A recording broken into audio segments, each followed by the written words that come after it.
প্রাকৃতিক সৌন্দর্যের লীলাভূমি ত্রিপুরা ও আসাম রাজ্যে শিয়ালদহ থেকে আগরতলা সাব্রুম কাঞ্চনজঙ্ঘা এক্সপ্রেস ট্রেনের রাস্তার দুধারে সবুজের ছোঁয়ায় অট্টালিকা পাহাড়ের চূড়ায় ভেসে ওঠে মনোমুগ্ধকর চঞ্চল ছোঁয়া সুভাষিত আগরতলা।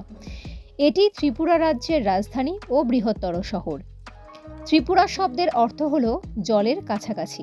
ত্রিপুরার প্রথম রাজা ছিলেন জুজারোফার, যিনি উদয়পুরে প্রথম রাজত্ব করেন।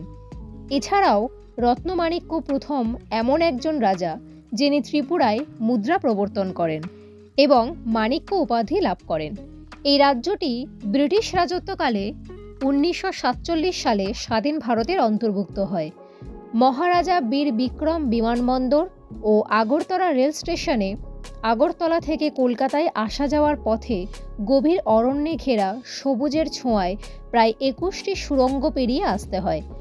আসাম পূর্ব ভারতের এই রাজ্যটি প্রাকৃতিক সম্পদে সমৃদ্ধ।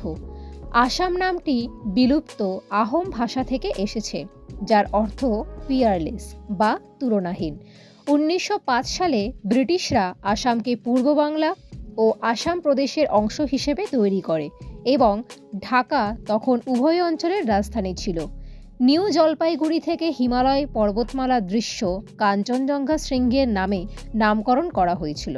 1960 সালে এই ট্রেনটি শিয়ালদহ থেকে নিউ জলপাইগুড়ি পর্যন্ত চালু করা হয়।